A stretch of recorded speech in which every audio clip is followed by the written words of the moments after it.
Look at this chart. Seriously, look at it. This is the monthly Bitcoin chart. See these blue lines? Those are the Bollinger Bands. Right now, as we close out 2025, they are tighter than they were in 2016. They are tighter than they were before the explosion in 2020. I have been trading these markets for a long time, and I can tell you one thing. Volatility never dies. It just naps. And right now, Bitcoin is in a coma. But while the price is doing absolutely nothing, look at what happened yesterday. Bitwise just filed for 11 new ETFs. Not one, 11. Aave, NEAR, Tau, Uniswap. While retail is bored and chasing gold, the biggest asset managers in the world are placing bets on altcoins. Most people are going to ignore this because the price isn't moving today. That's a mistake. We are sitting on the biggest volatility squeeze in history. Let me show you why I'm buying this boredom. First things first, Happy New Year, guys! So, I know how it feels out there. You open the charts, Bitcoin is flat. You open X, and it is a ghost town. Then you look at the commodities market and you want to punch a wall. Gold is flying. Silver has gone parabolic. Look at this tweet from Tom Lee. He is calling it right now. Silver is parabolic. It is natural to feel like you are in the wrong trade. You see the shiny rocks going up and you think crypto is dead. But you have to understand market cycles. Money rotates. It always rotates. When gold and silver run, they are usually the early warning signal. They sniff out inflation and debasement first. Crypto is the faster horse, but it wakes up later. Right now, we are in the disbelief phase. This is the part where everyone gives up right before the move happens. I'm seeing data on-chain that completely contradicts the price action. The sentiment is bearish, but the network activity is hitting all-time highs. There is a specific signal I'm watching, the rotation trade. People think the liquidity has left the building. It hasn't. It is just moving around. And the technicals are telling me the coil is about to snap. Let's look at the actual plumbing of the market, because the narrative out there is completely wrong. First, the Bitwise news. This is huge. Bitwise recently filed for ETFs for Aave, INA, Hype, NEAR, Starknet, SWI, Tau, Tron, Uniswap, and Zcash. Think about the timing. Why now? Why would they pay the legal fees to file for these seemingly random altcoins in a quiet market? Because they know what is coming in 2026. They are front-running the demand. They are building the pipes for institutional money to buy things like NEAR and Tau. If you are sitting on your hands waiting for a green candle to buy, you are already late. The institutions are positioning now. Second, we need to talk about this Solana is killing Ethereum narrative. I keep hearing it every day, but look at the data. I pulled this chart from Artemis.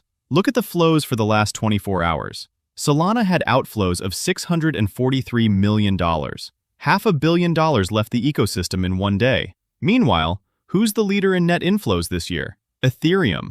People lie, but money doesn't. And if you think Ethereum is dead, explain this. We just hit an all-time high in transaction count. Over 2 million transactions in a single day. And the fees? Pennies. The network is scaling exactly how it was supposed to. I also want you to look at this valuation gap. This is ridiculous. The Ethereum economy, the value of all the apps and stablecoins on top of it, is about $330 billion. The market cap of Ether itself is $350 billion. It is trading at a 1-to-1 ratio with its own ecosystem. That is like valuing the internet only slightly higher than the value of Amazon and Google combined. It makes no sense. The market is pricing Ethereum for zero growth, yet usage is at record highs.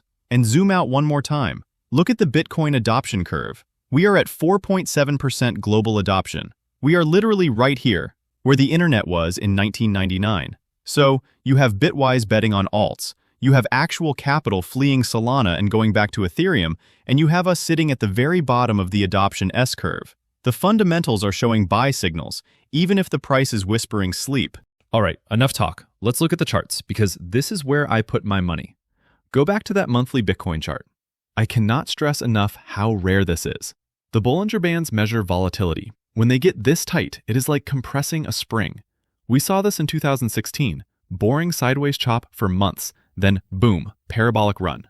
We saw it in 2020, right before the halving run. Now we are seeing it again. The market has been compressing for so long that people have forgotten what a 10% candle looks like. But physics says this energy has to go somewhere, and usually, the longer the consolidation, the bigger the expansion.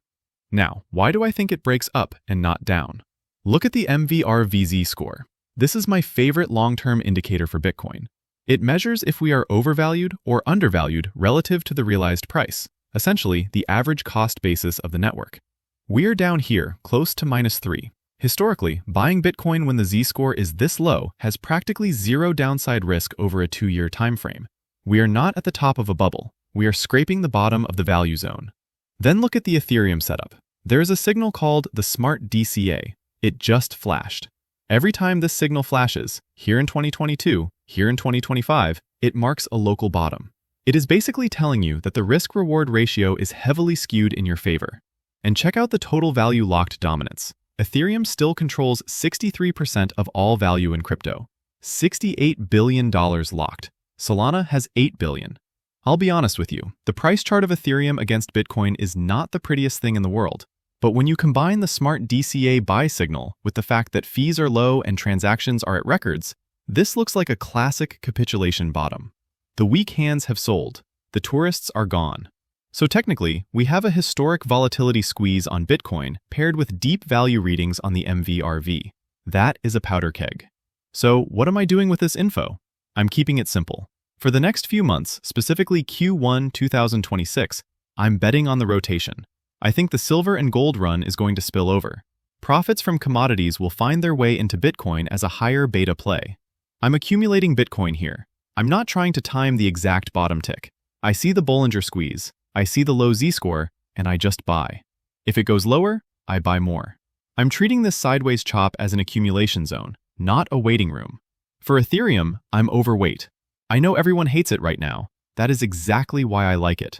When the sentiment is this bad but the fundamentals are this good, that is where the alpha is. I expect a mean reversion where Ethereum catches up to Bitcoin. And regarding those Bitwise assets, Tau, Uni, Aave, Near, I'm watching these closely. I'm not aping in blindly, but I'm looking for dips. The fact that an ETF is on the table puts a floor under these assets long term. The only thing that invalidates my thesis is if Bitcoin breaks down from this consolidation with massive volume and closes below the 2024 lows, the 48,000 region. If that happens, we are in a different world. But right now, the probability is on the upside. Look, 2025 was a tough year. It was choppy, it was boring, it shook a lot of people out. But you have to decide what kind of market participant you are. Are you here for the excitement? Are you here for quick gains? Or are you here for the long term? Because they are rarely the same thing. We have a historic squeeze on the monthly. We have institutions filing for 11 altcoin ETFs. We have Ethereum usage at all-time highs. And nobody cares. That is the signal. I'm betting that 2026 is the year the spring uncoils. Do not let the boredom trick you into selling your spot positions right before the expansion. If this analysis helped you see through the noise, hit the like button. It helps the channel a ton. And make sure you are subscribed for daily alpha. I'm dropping updates every single day in my free Telegram group. Link is in the pinned comment. I'm tracking the market and my positions in real time there. Now, to really master this market, check out this video here for the potential path to $180,000. And after that, watch this one to see the critical support at $84,000 and my accumulation strategy. Thank you so much for watching until the very end. Just a quick reminder that none of this is financial advice, just my personal analysis and strategy. Stay sharp, and I'll see you tomorrow in the next one.